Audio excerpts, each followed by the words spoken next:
पाकिस्तान मुर्दाबाद मुर्दाबाद पाकिस्तान मुर्दाबाद मुर्दाबाद बोलो बोलो भारत माता की वंदे वंदे। जम्मू काश्मीर या ठिकाणी असलेल्या पहलगाम या गावामध्ये जो दहशतवादी हल्ला करण्यात आला त्या ठिकाणी आपले हिंदू पर्यटक या ठिकाणी पर्यटन स्थळाला भेट देण्यासाठी गेले होते। त्या ठिकाणी या भ्याडाला या दहशतवाद्यांनी घडवून आणला।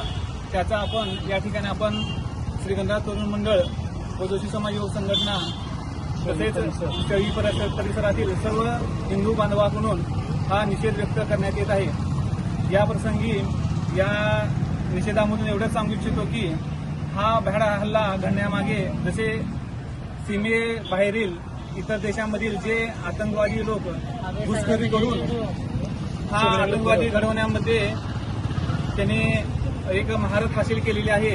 हा जो भ्याड हल्ला परतवून लावण्यासाठी सीमेवरती जे आपले जवान आहेत ते तर त्यांचे काम करतीलच, पण जे आपल्या देशांतर्गत व देशांमधील जो आतंक आहे ते देखील कमी करण्यासाठी आपल्याला देखील काहीसा आपल्याला वाटा आपल्याला उचलावा लागणार आहे।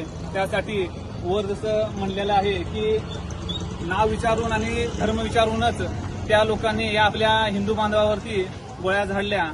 म्हणजे तिथं असं समजलं की तू हिंदू आहे का तू मुस्लिम आहे, या अशा पद्धतीने तिथे नावाचा विचार करून आणि धर्माचा विचार करून आपल्या हिंदू बांधवांना जीवे मारण्यात आले। त्या पद्धतीनेच मी एवढं सांगू इच्छितो की या निषेधाप्रसंगी आपण देखील ज्या पद्धतीने ती लोक नाव आणि धर्म विचारतात त्या पद्धतीनेच आपण देखील आपला व्यवहार ठेवणं आवश्यक आहे। तेव्हाच कुठेतरी हा आतंकवाद कमी होण्यास कुठेतरी मदत होईल। एवढंच या ठिकाणी मी थांबतो। जय हिंद जय भारत। जम्मू काश्मीर या ठिकाणी पहलगाम या ठिकाणी झालेल्या भ्याड हल्ल्याबद्दल जोशी समाज युवक संघटना व श्री गणराज प्रतिष्ठान व आजूबाजूच्या सर्व परिसरातील शेळगीतील सर्व नागरिकांकडून या ठिकाणी निषेध करण्यात येत आहे। या भ्याड हल्ल्याला आपण आपलाही सैनिक जशा तसे उत्तर देतील अशी अपेक्षा व्यक्त करून या ठिकाणी जे शहीद झालेले आहेत आज धर्माच्या नावाखाली गोळीबार करून हिंदू धर्मातील नागरिकाला असं हुडकून गोळ्या घालण्यात आलेल्या आहेत। या गोष्टीचं फार दुःख आम्हाला व परिसरातील सर्व नागरिकाला आहे। याचा जाहीर निषेध करतो व त्यांना या ठिकाणी शहीद झालेल्या सर्व हिंदू धर्मातील नागरिकांना एक श्रद्धांजली वाहतो व या ठिकाणी माझे 2 शब्द संपतात। जो अतिरेकी हल्ला झाला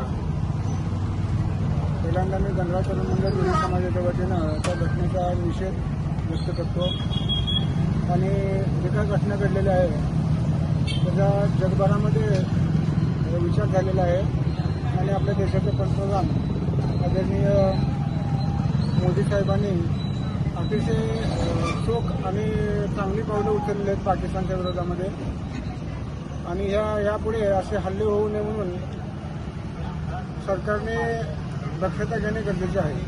कारण आपण हल्ले झाल्यानंतर डोळे उघडतो अशी परिस्थिती निर्माण झालेली आहे। हा जो भ्याड हल्ला झालेला आहे त्या हल्ल्यामध्ये जेवढे काय अतिरेकी होते त्या सर्व अतिरेक्याचा खात्मा हा झालाच पाहिजे आणि इंडियन तो करून दाखवल इंडिया याच्याबद्दल शंका बाळगण्याचे काहीच कारण नाही।